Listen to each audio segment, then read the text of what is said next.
Hi everyone. आज के video में देखेंगे समाजशास्त्र के टॉप 50 मोस्ट इम्पोर्टेंट क्वेश्चन जो आपके झारखंड लेडी सुपरवाइजर एग्जाम के लिए काफ़ी ज़्यादा इम्पोर्टेंट होगा। ये सारे ऐसे क्वेश्चन हैं जो हर बार आपके एग्जाम में रिपीट होते रहते हैं। तो चलिए शुरू करते हैं आज का पहला क्वेश्चन। लेकिन उससे पहले अगर आप बीपीएससी स्टेट या झारखंड लेडी सुपरवाइजर की तैयारी कर रहे हैं तो आपके पास प्रॉपर टाइम है अपने एग्जाम को क्रैक करने के लिए, क्योंकि आपको गाइड करूंगा कि सबसे पहले किस टॉपिक पे ज़्यादा फोकस करना है, कौन से प्रैक्टिस सेट ज़्यादा अटेम्प्ट करना है, किस टॉपिक पे ज़्यादा फोकस करना है, ये सब कुछ आपको गाइड किया जाएगा। साथ में आपको 15 प्रीवियस ईयर क्वेश्चन, जिससे आपको आइडिया लग सके कि एग्ज़ाम में क्वेश्चन कैसे आते हैं और मैक्सिमम क्वेश्चन चांस होता है प्रीवियस ईयर क्वेश्चन से आने का। साथ में आपको 10 प्रैक्टिस सेट जिसे आप अटेम्प्ट करके अपना स्कोर जा सकते हो कि कितनी आपकी तैयारी है, कितना आप स्कोर कर पा रहे हो। साथ में मोस्ट इम्पोर्टेंट टॉपिक जो भी आपके सिलेबस है, सिलेबस में जितने भी आपके यूनिट दिए गए हैं उस सारे यूनिट से हमने 2000 से ज़्यादा एमसीक्यू रेडी किया हुआ है। अगर आप इतना कंप्लीट कर लेते हो, आसानी से आपका पेपर क्वालिफाई हो जाएगा। साथ में आपका एनसीईआरटी क्लास 11-12 का चैप्टर वाइज क्वेश्चन आंसर भी दिया जा रहा है, जो जस्ट अभी आपका पेपर हुआ था बिहार बीपीएससी 3.0 में। उसमें एनसीईआरटी से आपको 20 से 25 क्वेश्चन डायरेक्ट आपको देखने को मिला था। ये सब कुछ मिलेगा सिर्फ 300 में। अगर आप इंटरेस्टेड हो, अपने फ्यूचर को लेकर सीरियस हो, तो आप मुझे इस नंबर पे व्हाट्सएप करके आगे का डिटेल्स ले सकते हो। तो चलिए शुरू करते हैं आज का पहला क्वेश्चन। पहला क्वेश्चन काफ़ी आसान है। सोशियस शब्द किस भाषा से लिया गया है? पहला ऑप्शन है जर्मन, लैटिन, ग्रीक या ऑप्शन डी है रोमन। तो इसका राइट आंसर ऑप्शन बी होगा, लैटिन। निम्नलिखित में कौन सा समाज के लिए इतना महत्वपूर्ण है कि इसके उल्लंघन पर कठोर दंड की आवश्यकता होती है? पहला ऑप्शन है सीमा शुल्क, विचारधाराएं अधिक या ऑप्शन डी है लोकगीत। तो याद रखिएगा क्वेश्चन सेकंड का जो राइट आंसर होगा ऑप्शन नंबर बी हो जाएगा। अगला क्वेश्चन, समाज शास्त्र किस पर केंद्रित है? व्यक्तियों के बीच बातचीत, पशु व्यवहार, पर्यावरण या ऑप्शन डी है शांति और संघर्ष। तो याद रखिएगा समाजशास्त्र व्यक्तियों के बातचीत पर केंद्रित होता है। ऑप्शन इसका ए राइट आंसर होगा। क्वेश्चन नंबर 4, इस क्वेश्चन को आप जरूर वीवीआई क्वेश्चन टेक आउट कर लेना। ये सवाल कई बार आपके एग्जाम में सवाल पूछा जा चुका है। क्वेश्चन है समाजीकरण का लुकिंग ग्लास सेल्फ थ्योरी किसने दी है? चलिए इसका ऑप्शन देख लेते हैं। पहला ऑप्शन है Emile Durkheim, Charles Cooley, R K Merton या ऑप्शन डी है आपका सिगमंड फ्राइड। तो याद रखिएगा looking glass self theory Charles Cooley के द्वारा दिया गया सिद्धांत है जो कि काफी फेमस है। हर बार आपके एग्जाम में सवाल आपको देखने को मिलता है। चलते हैं क्वेश्चन नंबर 5 पे। क्वेश्चन नंबर 5 आपसे पूछ रहा है कि समाजशास्त्र शब्द का निर्माण करने वाला शब्द कौन सा है?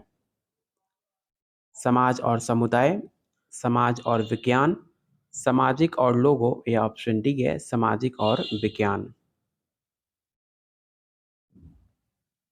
तो काफी आसान क्वेश्चन है, इसका राइट आंसर ऑप्शन सी हो जाएगा।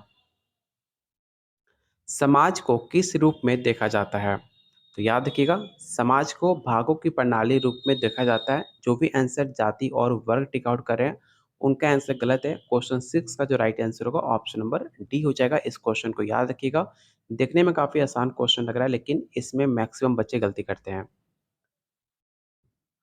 अगला क्वेश्चन है कि समाजशास्त्र का संस्थापक जनक किसे कहा जाता है?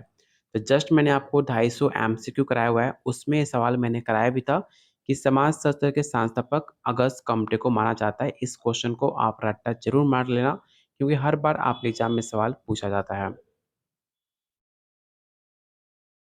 अगला क्वेश्चन है अगस्त कॉम्टे एक डैश समाजशास्त्री थे? फ्रेंच, अमेरिकी, ब्रिटिश या ऑप्शन डी है जर्मन। तो याद रखिएगा अगस्त कम्टे एक फ्रेंच समाजशास्त्री माने जाते हैं। ऑप्शन इसका ए राइट आंसर होगा। सामाजिक नियंत्रण समाज में डैश लाता है? सामाजिक व्यवस्था, विचलन, अवज्ञा या ऑप्शन डी है हिंसा।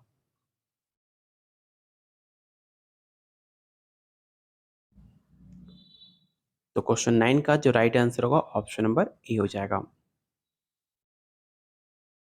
शहरी क्षेत्रों में मलिन बस्तियाँ क्या दर्शाती हैं?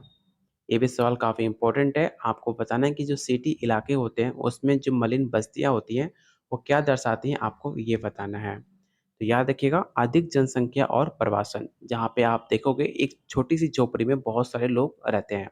तो ऑप्शन इसका बी राइट आंसर होगा। अगर अभी तक आपने टेलीग्राम ग्रुप को जॉइन नहीं किया, तो टेलीग्राम ग्रुप को ज़रूर जॉइन करना, क्योंकि यहाँ पे जो भी यूट्यूब के क्लासेस होते हैं, कोई भी पीडीएफ हुआ, कोई भी अपडेट न्यूज़ आपके टीचिंग रिलेटेड वैकेंसी आती है, सारे अपडेट आपको इसी चैनल पे मिल जाते हैं। तो टेलीग्राम ग्रुप को ज़रूर जॉइन कीजिएगा, जिसका लिंक डिस्क्रिप्शन बॉक्स और कमेंट बॉक्स में पिन कर रखा हुआ है। क्वेश्चन नंबर 11, आर्थिक विनिमय पर आधारित आर्थिक उद्यम की प्रणाली क्या कहलाती है? आपको ये बताना है। ऑप्शन को रीड कीजिए और बताइए क्वेश्चन 11 का राइट आंसर क्या होगा?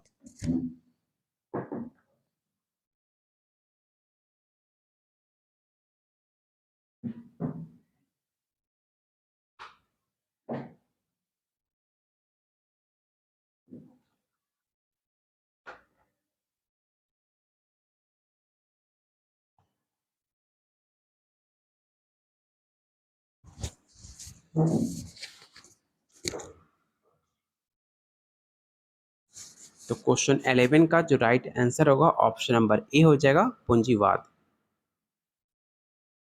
अगला क्वेश्चन, समाजशास्त्र शब्द किसने गढ़ा है? ये भी सवाल कई बार आपके एग्जाम में पूछा गया सवाल है। याद रखिएगा, समाजशास्त्र शब्द एमिल दुर्खिम द्वारा इसे गढ़ा गया था। ऑप्शन इसका बी राइट आंसर होगा। समाजशास्त्र शब्द में सामाजिक शब्द का अर्थ क्या होता है? ऐसे सवाल कई बार आपके एग्जाम में रिपीट होते रहते हैं, तो इस क्वेश्चन को ध्यान से बताइएगा कि समाजशास्त्र शब्द का सामाजिक अर्थ क्या होता है।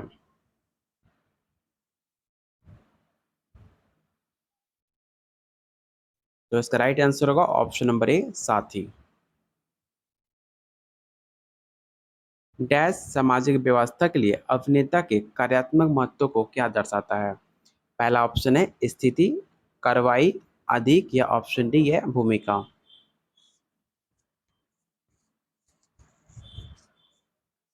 तो क्वेश्चन 14 का जो राइट आंसर होगा, ऑप्शन नंबर डी हो जाएगा। आर्थिक विनिमय पर आधारित आर्थिक उद्यम की प्रणाली क्या कहलाती है? पूंजीवाद, औद्योगिकरण, आधुनिकरण, या ऑप्शन डी है पश्चिमीकरण। इस क्वेश्चन को आप जरूर याद रखिएगा। आर्थिक विनिमय, आपको पता होगा कि पूंजीवाद, आर्थिक की बात जब भी की जाएगी तो पूंजीवाद से रिलेट करोगे। तो ऑप्शन इसका ए राइट आंसर होगा। लोगोस शब्द किस भाषा से लिया गया है? तो काफ़ी आसान क्वेश्चन है, आपको पता होगा। लोगोस शब्द ग्रीक भाषा से लिया गया है। ऑप्शन नंबर सी इसका राइट आंसर होगा। गलती से लैटिन टिक आउट मत कर देना, नहीं तो आपका एक नंबर फ्री में चला जाएगा। आधुनिक समाज की एक विशेषता क्या है? आपके पास चार ऑप्शन है, चारों ऑप्शन को रीड कीजिए और बताइए क्वेश्चन 17 का राइट आंसर क्या होगा।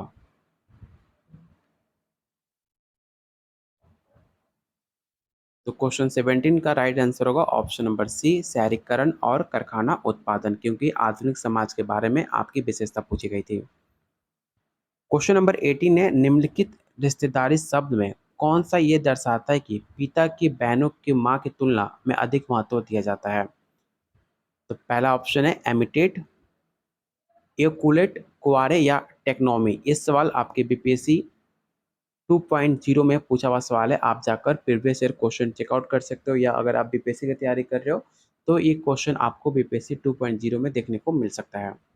ये सवाल आपका एनसीईआरटी क्लास 11 का चैप्टर नंबर 2 से लिया गया है। तो क्वेश्चन 18 का जो राइट आंसर होगा, ऑप्शन नंबर ए हो जाएगा। इतिहास का अध्ययन, आपको बताना है कि इतिहास का अध्ययन में क्या करते हैं? समकालीन समाज का अध्ययन करते हैं, अमूर्त और सामान्यकृत वास्तविकता का अध्ययन करते हैं, या हमारा अतीत के बारे में, या लिंग संबंध के बारे में। याद रखिएगा, इतिहास हमारा अतीत के बारे में, उसके बारे में अध्ययन करते हैं, जो कि राइट आंसर होगा ऑप्शन नंबर सी। अगला क्वेश्चन काफ़ी इंपॉर्टेंट है, आपको बताना है कि अगस्त कॉम्टे का जन्म कब हुआ था? तो पहला ऑप्शन है 1722, 1716, 1798, या 1792। तो अगस्त कॉम्टे का जन्म 1798 को हुआ था। इस क्वेश्चन को आप याद रखिएगा, इस सवाल आपके एग्जाम में पूछा जा सकता है। अगला क्वेश्चन है, सोशियोलॉजिकल इम्यूनाइजेशन पुस्तक किसके द्वारा लिखी गई पुस्तक मानी जाती है, आपको ये बताना है। C.W. Mills, August Comte, max weber या ऑप्शन डी है कार्ल मार्क्स।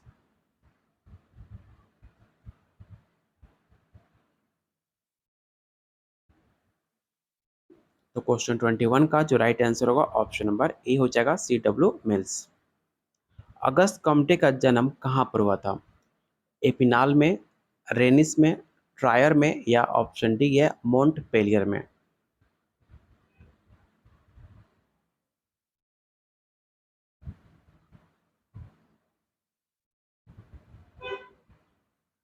याद रखिएगा, अगस्त कम्पटी का जन्म मोंटपेलियर 1798 ईस्वी में इनका जन्म हुआ था। स्टेट को भी और इस जगह का नाम भी आपको याद होना चाहिए। ऑप्शन डी इसका राइट आंसर होगा। अगला क्वेश्चन है, औद्योगिक क्रांति की विशेषता डैश थी। पहला ऑप्शन है शहर की ओर प्रवास, ऑप्शन बी है घड़ी के समय का उद्भव, ऑप्शन सी है खराब स्वास्थ्य और सामान्य गंदगी या ऑप्शन डी उपरोक्त में से सभी। तो याद रखिएगा, इसका right answer option number D हो जाएगा, ऑल ऑफ दिस।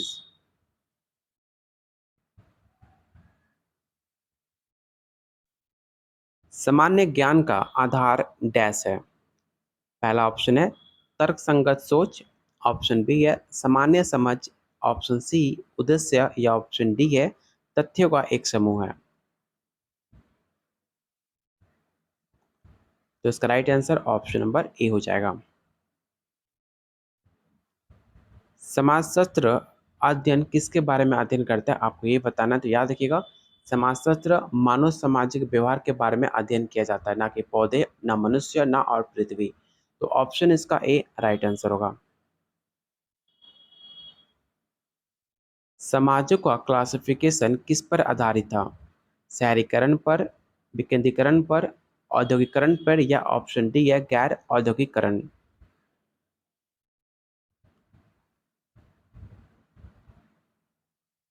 तो इसका राइट आंसर होगा ऑप्शन नंबर सी औद्योगिकरण।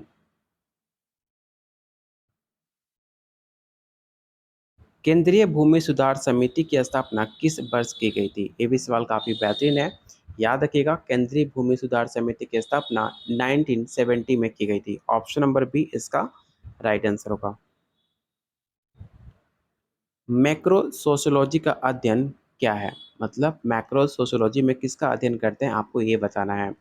छोटे समूह का, बड़े समूह का, अल्पसंख्यक या ऑप्शन डी है आदिवासी समूह। आपसे क्वेश्चन में पूछा गया है मैक्रो, मैक्रो, एक होता है माइक्रो। जब क्वेश्चन में आपसे माइक्रो पूछा जाए तो आपका छोटा समूह होगा और मैक्रो पूछा जाए तो आपका बड़ा समूह होगा। तो क्वेश्चन में पूछा गया मैक्रो सोशियोलॉजी के बारे में, जो कि राइट आंसर होगा ऑप्शन नंबर बी। परिवार के अध्ययन के लिए स्थान, कार्य और लोग सूत्र प्रतिपादित किया गया था। तो बताइए क्वेश्चन 29 का राइट आंसर क्या होगा? तो इसका राइट आंसर होगा ऑप्शन नंबर ए। सामान्य ज्ञान पर प्रश्न नेतृत्व करते हैं। समाजशास्त्रीय ज्ञान, सामाजिक भेदभाव, सामान्य ज्ञान या ऑप्शन डी है समाजशास्त्रीय कल्पना। तो इसका राइट आंसर होगा ऑप्शन नंबर ए। किस सामाजिक दार्शनिक ने समाजशास्त्र को सामाजिक भौतिकी कहा था? अगस्त कॉम्टे ने, वुल्ड पैरोटे ने, मैक लिवर ने या ऑप्शन डी है हर्बर्ट स्पेंसर। इस क्वेश्चन को आप रट्टा जरूर मार लेना, हर बार ये सवाल आपके एग्जाम में देखने को मिलता है। याद रखिएगा, अगस्त कॉम्टे ने सामाजिक दर्शनी को, समाजशास्त्र को सामाजिक भौतिकी के नाम से कहा था। ऑप्शन नंबर ए इसका राइट आंसर होगा। सोशियोलॉजिकल इम्यूनाइजेशन पुस्तक किसके द्वारा लिखी गई है? तो जस्ट मैंने आपको बताया था, C.W. मिल्स के द्वारा। Option number A. सामाजिक समस्याओं को दायरे में समझा जा सकता है। तो चलिए पहले इसका ऑप्शन को देख लेते हैं। रसायन विज्ञान, भौतिकी, समाजशास्त्र या ऑप्शन डी है मनोविज्ञान। तो इसका राइट आंसर होगा ऑप्शन नंबर सी समाज शास्त्र। समाजशास्त्र का शब्द का प्रयोग पहली बार कब किया गया था? ये भी सवाल कई बार आपके एग्जाम में पूछा जा चुका है। याद रखिएगा, समाजशास्त्र शब्द का प्रयोग 1839 में सबसे पहले इसका प्रयोग किया गया था। ऑप्शन नंबर ए इसका राइट आंसर होगा। ये सवाल जब हम प्रीवियस ईयर क्वेश्चन कंप्लीट कर रहे थे, इसमें सवाल आपको देखने को मिला था। वो प्रक्रिया जिसके माध्यम से कोई व्यक्ति समाज का सदस्य बन जाता है, उसे हम क्या कहते हैं? तो याद रखिएगा, उसे हम सामाजिककरण कहते हैं। ऑप्शन नंबर सी इसका राइट आंसर होगा। वो प्रक्रिया जिसके माध्यम से कोई व्यक्ति समाज का सदस्य बनता है, उसे हम क्या कहते हैं? तो पहला ऑप्शन है आधुनिकरण। सेम क्वेश्चन आपका रिपीट है, तो आपका राइट आंसर समाजीकरण ही होगा। चलते हैं क्वेश्चन नंबर 37 पे। निम्नलिखित में कौन सी सभ्यताओं की प्रमुख परिभाषित विशेषता है? अर्थव्यवस्था, राजनीति, धर्म या ऑप्शन डी है लोकतंत्र। तो इसका राइट आंसर होगा ऑप्शन नंबर सी। और आप लोगों से रिक्वेस्ट है, जिन्होंने अभी तक वीडियो को लाइक नहीं किया है, तो प्लीज़ आप लोग बोलने का वेट मत किया करो। जितने लोग आप वीडियो देख रहे हो, कम से कम सारे लोग वीडियो को लाइक जरूर करना, क्योंकि हर सवाल टाइप करने में और आपके पास डिलीवर करने में काफ़ी ज़्यादा हमें एफर्ट लगाना पड़ता है। तो प्लीज़ इस मेहनत के लिए वीडियो को सबको लाइक जरूर कीजिएगा, जिससे हमें एनर्जी मिले आप लोग के लिए और बेहतरीन क्वेश्चन लाने के लिए, जिससे आप और बेटर प्रैक्टिस कर पाइए अपने एग्जाम के लिए। तो प्लीज़ वीडियो को लाइक एंड शेयर जरूर करना। चलते हैं क्वेश्चन नंबर 37 का। मैंने राइट आंसर बता दिया है, ऑप्शन नंबर सी धर्म होगा। अगला क्वेश्चन है, कौन सा नियम अपना अधिकार राज्य से प्राप्त करता है? तो पहला ऑप्शन है अधिक, मानदंड, कानून या ऑप्शन डी है लोकगीत। प्रतीक कुछ भी होता है, तो याद रखिएगा, प्रतीक जो होता है, पहला ऑप्शन है जो किसी और चीज़ को प्रतिनिधित्व करता हो, जो स्वयं का रिप्रेजेंट करता हो, या ऑप्शन सी जो केवल भावनाओं को रिप्रेजेंट करता हो। तो इसका right answer option number C हो जाएगा। अगला क्वेश्चन है, डैश वो प्रक्रिया है जिसके द्वारा एक पीढ़ी संस्कृति को दूसरी पीढ़ी तक पहुंचाती है। तो बताइए इसका राइट आंसर क्या होगा क्वेश्चन नंबर 40 का?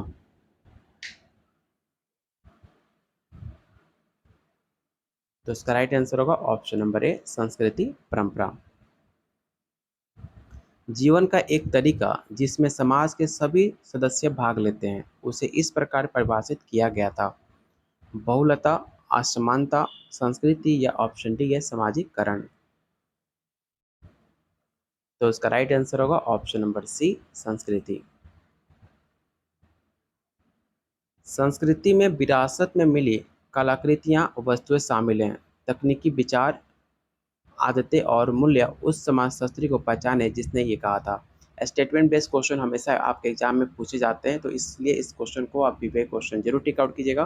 पहला ऑप्शन है किलफोर्ड गिटिस, ऑप्शन बी है मालिनोवस्की, एडवर्ड टाइलर या ऑप्शन डी है वाल्टर ओंग। तो याद रखिएगा, स्टेटमेंट जो कि मालिनोवस्की द्वारा दी गई थी, ऑप्शन नंबर बी इसका राइट आंसर होगा।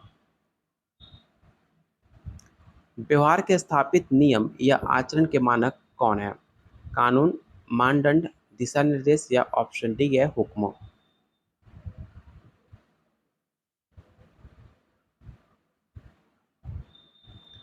मौखिक सांस्कृतिक परंपरा का तात्पर्य क्या है? आपके पास चार ऑप्शन है, चारों ऑप्शन को रीड कीजिए, बताइए क्वेश्चन 44 का राइट आंसर क्या होगा?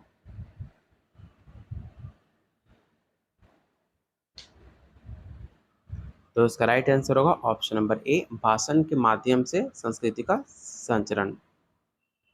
प्रारंभिक बचपन में समाजीकरण का सबसे महत्वपूर्ण एजेंट कौन सा है? ध्यान से क्वेश्चन में रीड करना, आपसे प्रारंभिक बचपन के बारे में पूछा जा रहा है। तो पहला ऑप्शन है मास मीडिया, एक सहकर्मी समूह या ऑप्शन सी है परिवार या ऑप्शन डी एक प्री स्कूल। तो याद रखिए, जब भी आपसे क्वेश्चन में प्राइमरी के बारे में पूछे तो परिवार सबसे पहले आएगा। ऑप्शन नंबर सी इसका राइट आंसर होगा।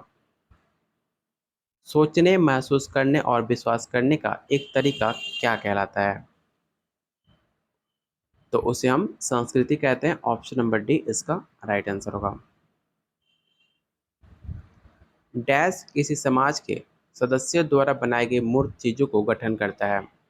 ये सवाल काफी इंपॉर्टेंट है, याद रखिएगा। क्वेश्चन 47 का जो राइट आंसर होगा ऑप्शन नंबर डी होगा जन संस्कृति। व्यक्ति की सामाजिक स्थिति से जुड़े अधिकारों एवं उत्तरदायित्व को क्या कहा जाता है? सामाजिक स्थिति, सामाजिक भूमिकाएं या ऑप्शन सी है जाति या ऑप्शन डी आपका वर्ग हो जाएगा। तो क्वेश्चन 48 का जो राइट आंसर होगा ऑप्शन नंबर बी होगा। हमारी जैविक और आनुवंशिक संरचना हमारे डैश को निर्धारित करती है। ये भी सवाल आपके बीपीएससी में पूछा हुआ सवाल है। आपका जो आनुवंशिक संरचना होता है, जो आपकी जैविक होती है, वो डिपेंड करता है आपको पालन पोषण का आपको निर्धारित करती है, जो कि राइट आंसर होगा ऑप्शन नंबर ए। जब कोई व्यक्ति किसी विदेशी भूमि की यात्रा करता है तो उसे क्या अनुभव होता है? तो जब कोई व्यक्ति अगर आपने देखा होगा, अपने गए होंगे घूमे, तो उस टाइम आपकी संस्कृति का अभाव देखने को मिलता है। जब आप वेजिटेरियन शाकाहारी खाना खोजते हो पूरे विदेश में और आपको कहीं मिलता नहीं है, वैसा कल्चर पहनावा कहीं आपको देखने को नहीं मिलता, तब आपको संस्कृति का अभाव आपके अंदर फील होता है, जो कि राइट आंसर होगा ऑप्शन नंबर बी। कुछ और 1 से 2 क्वेश्चन और बाकी हैं, तो उसे भी कंप्लीट कर लेते हैं। उच्च वर्ग की संस्कृति क्या कहलाती है? तो याद रखिएगा,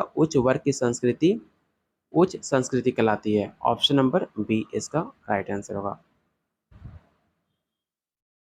जीवन का एक तरीका जिसमें समाज के सभी सदस्य भाग लेते हैं, तो इस प्रकार परिभाषित किया गया कि उसे क्या कहते हैं? तो जस्ट मैंने आपको बताया था संस्कृति। ऑप्शन नंबर सी इसका राइट आंसर होगा। आज का लास्ट क्वेश्चन रहेगा, अंत क्रिया एक प्रक्रिया है जो हमें मानव समाज में भाग लेने के लिए आवश्यक कौशल विकसित करने में सक्षम बनाती है, तो उसे हम क्या कहते हैं? याद रखिएगा, उसे हम सामाजिककरण के नाम से जानते हैं। ऑप्शन नंबर सी इसका राइट आंसर होगा। तो आज के वीडियो में टोटल 53 क्वेश्चन थे, जो कि आपके झारखंड लेडी सुपरवाइजर एग्जाम के लिए काफ़ी ज़्यादा इंपॉर्टेंट थे। तो प्लीज़ वीडियो को लाइक एंड शेयर जरूर करना। अगर आपने अभी तक पेड नोट्स नहीं लिया हुआ है, तो आप इस नंबर पर व्हाट्सअप करके पूरे कंप्लीट आप नोट्स ले सकते हो। साथ में आपको गाइड भी किया जाएगा किस टॉपिक पे, किस चैप्टर पे ज़्यादा फोकस करना है, जिससे आपका फर्स्ट अटेम्प्ट में आपका पेपर क्वालिफाई हो जाए। अगर आप इंटरेस्टेड हो अपने फ्यूचर को लेकर, तो आप मुझे इस नंबर पे व्हाट्सअप कर सकते हैं अधिक डिटेल्स के लिए। मिलते हैं बहुत जल्द अगले वीडियो में, तब तक के लिए कीप वॉचिंग, कीप शेयरिंग और वीडियो को लाइक करके ही जाना।